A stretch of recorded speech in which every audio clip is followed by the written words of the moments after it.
अस्सलाम वालेकुम guys. Movie के स्टार्ट होते ही हमें समंदर की गहराई दिखाई जाती है जहां पर अर्थ की गैसेस रिलीज हो रही हैं।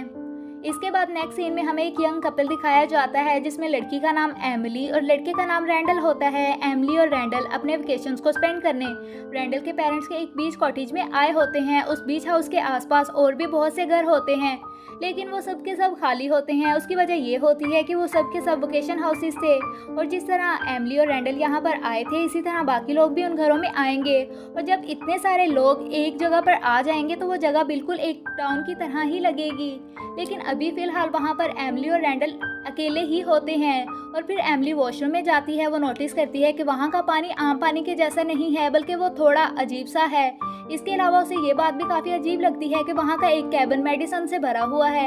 ये बात काफ़ी अजीब थी क्योंकि वो घर काफ़ी अरसे से खाली था और वहाँ पर कोई भी नहीं आया था। उस जगह के बाद फिर वो किचन में जाती है और किचन की कंडीशन को देखकर भी वो काफ़ी डर जाती है क्योंकि किचन के हालात देखकर ऐसा लग रहा था कि वहाँ पर कोई रह रहा है। और जब एमिली सारे घर को चेक कर रही होती है तो अचानक से एक औरत उनके घर में घुस जाती है जिससे एमिली डर जाती है और डर की वजह से वो छुप जाती है। फिर एमिली छुपकर उस औरत को देखती है। एमिली रैंडल को बुलाने के लिए जल्दी से ऊपर जाती है लेकिन वो औरत उसके कदमों की आवाज़ सुनकर वहाँ से चले जाती है। इससे पहले कि रैंडल वहां पर पहुंचता वो औरत गायब हो चुकी थी। फिर एमिली और रैंडल सारे घर को चेक करते हैं तब वो देखते हैं कि वो औरत वहीं पर छुपी हुई है जिस पर रैंडल उससे पूछता है कि वो उनके घर पे क्या कर रही है, जिस पर वो औरत ऐसे एक्सप्रेशंस देती है जैसे कि वो उसका ही घर हो। और इतनी देर में उसका हस्बैंड भी वहां पर पहुंच जाता है और यहाँ पर ये बात खुल जाती है। उन दोनों का नाम मिच और जैन होता है और वो रैंडल के फादर के बहुत पुराने दोस्त होते हैं। वो दोनों रैंडल को बताते हैं कि हम उसके फादर की मर्जी से ही यहाँ रह रहे हैं, जिसको सुनकर एमिली काफ़ी अपसेट हो जाती है क्योंकि वो सोचती है कि उनकी वेकेशंस डिस्ट्रॉय हो गई हैं। और वो कहती है कि वो लोग रेंट पर एक रूम ले लेंगे जिस पर मिच उन्हें मना कर देता है और वो उनके ही घर में उन दोनों को डिनर पर इन्वाइट करता है। रैंडल को तो इस बात से कोई इशू नहीं होता लेकिन एमिली खुश दिखाई नहीं देती। वो बाहर जाकर बैठ जाती है।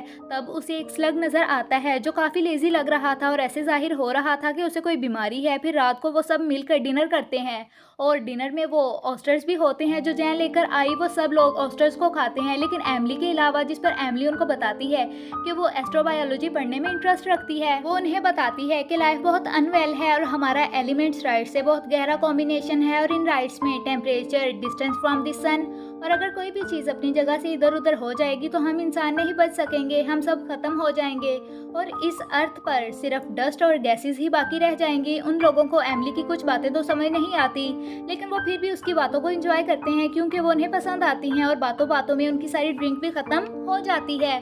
रैंडल उन्हें एरोवाना फिश ऑफर करता है जिसे खाने के बाद वो सब लोग फुल हो जाते हैं। मिच भी नोट करता है कि पानी का टेक्सचर कुछ अजीब है लेकिन वो इस बात पर ज़्यादा ध्यान नहीं देता। फिर वो सब लोग गैलरी में खड़े होते हैं और काफ़ी अजीब चीज़ नोट करते हैं कि वहाँ पर बहुत सारे माइक्रोब्स हवा में उड़ रहे होते हैं। असल में माइक्रोब्स पानी में होते हैं और हवा में उनको देखना एक अजीब बात ही थी। जैन उन माइक्रोब्स को करीब से देखने पर काफ़ी इंसिस्ट करती है जिस पर मिच उसे जाने देता है। वो नोट करती है कि वो माइक्रोब्स हर जगह जम चुके हैं और वो उनको हाथ लगाती है। वो जैसे ही उन्हें टच करती है वो खांसना शुरू कर देती है। ऐसा उसके साथ माइक्रोब्स की वजह से नहीं होता क्योंकि वहाँ पर बहुत फोग होती है और उसमें सांस लेना काफ़ी मुश्किल होता है और वो फिर बेहोश हो जाती है। काफ़ी देर गुजरने के बाद भी जब जैन वापस नहीं आती तब मिच उसे ढूंढने जाता है और दूसरी तरफ रैंडल को नशे में कुछ होश नहीं होती और एमिली जो कि घर के अंदर होती है वो देखती है कि फोग अंदर आ रही है जिसकी वजह से वो दरवाज़ा बंद कर लेती है लेकिन एमिली भी फोग की लपेट में आ जाती है और वो भी बेहोश हो जाती है। आधी रात को एमिली की आंख खुल जाती है और वो देखती है कि जैन को खांसी हो रही है। वो उसे देखने के लिए उनके रूम में जाती है और जब मिच उसे देखता है तो वो दरवाज़ा बंद कर लेता है यानी कि डोर लॉक कर लेता है। फिर एमिली रैंडल को उठाती है। वो दोनों अपने रूम में जाकर सो जाते हैं। एमिली और रैंडल जब सुबह को उठते हैं तब उन्हें शदीद हेडेक हो रहा होता है और वो बीच पर जाने का फैसला करते हैं और जाने के लिए जब वो नीचे उतरकर आते हैं तब वो देखते हैं कि जैन जो कि चुपचाप बैठी हुई है वो उन लोगों की बातों का कोई जवाब भी नहीं दे रही थी। एमिली उसके पास आती है तो वो देखती है कि उसने अपनी सारी मेडिसिन ख़त्म कर ली हैं। वो उसके करीब आकर देखती है तब जैन की सारी स्किन उतर रही होती है। वो दोनों मिच को ढूंढने के लिए बाहर जाते हैं और उसे ढूंढते ढूंढते वो बीच के पास ही बैठ जाते हैं। वहाँ पर अचानक से रैंडल की तबीयत ख़राब हो जाती है। वो भागकर अपने रूम में जाता है और जल्दबाजी में अपना फ़ोन और कीज़ वहीं पर भूल जाता है। रैंडल के वहाँ से जाते ही मिच भी वहाँ पर पहुँच जाता है और उसे इस बात का पता होता है कि जैन का क्या हाल हो चुका है। दूसरी तरफ रैंडल नोट करता है कि पानी का टेक्सचर, कलर, स्मेल बिल्कुल चेंज हो गए हैं, लेकिन वो इस बात पर ज़्यादा ध्यान नहीं देता और दोबारा एमिली के पास जाने लगता है। तब अचानक उसे ऊपर से कोई आवाज़ आती है। रैंडल सोचता है कि ऊपर शायद मिच है और वो उसे देखने के लिए ऊपर भी जाता है, लेकिन मिच तो एमिली के पास बैठा होता है जो उसे कह रहा होता है कि इस जगह पर कुछ अजीब है, और उसके बाद वो स्विमिंग करने के लिए चला जाता है। समंदर में कुछ दूर जाने के बाद वो गायब हो जाता है। एमिली जल्दी से भागकर पानी के थोड़ा आगे को जाती है। तब उसका पाँव एक जेलीफिश के ऊपर रखा जाता है जो कि एमिली को काट लेती है। एमिली देखती है कि उसके जख्म में एक कीड़ा रेंग रहा है। फिर एमिली चारों तरफ देखती है तो वो नोटिस करती है कि वही जेलीफिश समंदर के किनारे चारों तरफ फैली हुई हैं। वो जल्दी से भागकर घर में जाती है और किचन के किसी इंस्ट्रूमेंट से उस कीड़े को निकालती है। फिर वो नोटिस करती है कि ये कोई कीड़ा नहीं है बल्कि जेलीफिश का एक टेंटिकल है जो म्यूटेंट होकर एक कीड़े की शक्ल इख्तियार कर गया है। उस कीड़े को निकालकर एमिली जल्दी से अपने पाँव की पट्टी करती है और कपड़े चेंज करके वहाँ से निकलने की कोशिश करती है। तभी वहाँ पर रैंडल आ जाता है जो कि क्रोलिंग करता हुआ उसकी तरफ बढ़ता है। वो देखती है कि उसकी हालत भी काफ़ी ख़राब हो चुकी है और उसकी ये हालत जैन ने की थी, जो अब एक इंसान तो नहीं रही लेकिन एक ज़ॉम्बी क्रिएचर बन गई थी। वो दोनों जैन से बचने के लिए वहां से भागते हैं, लेकिन वो किसी भी हाल में उनका पीछा नहीं छोड़ती।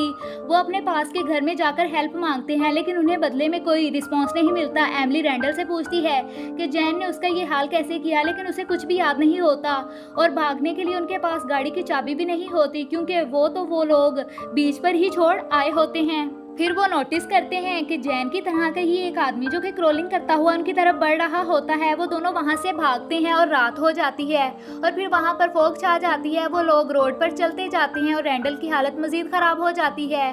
और फिर एमिली को एक पुलिस कार मिलती है। उस गाड़ी में एक रेडियो भी होता है जिस पर मैसेज भेजकर एमिली हेल्प मांगती है और उसके पास रिप्लाई भी आता है जो उससे कहता है कि ये बहुत ज़्यादा डेंजरस है। जिस पर वो पूछती है कि क्या वो फॉग की बात कर रहा है, जिस पर रिप्लाई आता है कि नहीं, ये फॉग नहीं है। और इसके बाद उनका फ़ोन कट जाता है। फिर एमिली एक घर की खिड़की तोड़ती है और वो खुद को उस फॉग से बचाने के लिए उस घर में छुप जाते हैं। एमिली नोटिस करती है कि पानी में अब पानी जैसी कोई भी बात नहीं रही, वो बिल्कुल चेंज हो चुका है। वहाँ पर उन्हें एक टीवी भी नज़र आता है जिसकी न्यूज़ पर उन्हें ये पता चल रहा होता है कि ये सिर्फ उन लोगों के साथ ही नहीं हो रहा बल्कि पूरे मुल्क में ये हो रहा है और ये सब कुछ उन माइक्रोब्स की वजह से हुआ है। और ये माइक्रोब्स अंडर वाटर होते हैं, लेकिन अर्थ के बहुत ज़्यादा हीटअप हो जाने की वजह से उसके सरफेस पर आ गए हैं और बहुत ज़्यादा रिलीज भी होते जा रहे हैं और इंसान की करंट फॉर्म लाइफ को मारकर ये न्यू लाइफ फॉर्म को पैदा कर रहे हैं, जिनका मकसद ये बन चुका है कि वो इंसानों को ख़त्म कर देंगे।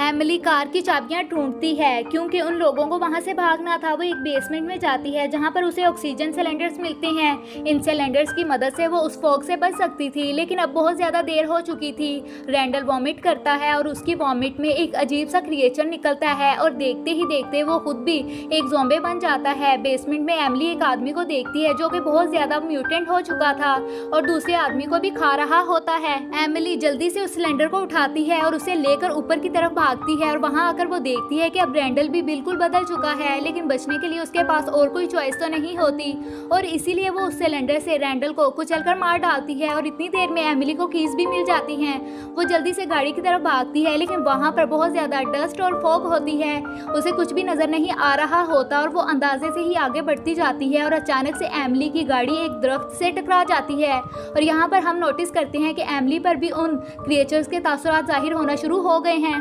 फिर हमें अगली सुबह दिखाई जाती है और अब एमिली बीच पर होती है जो कि पूरी तरह इन्फेक्टेड हो चुकी होती है और वो बार बार एक ही बात कह रही होती है कि डरना नहीं है।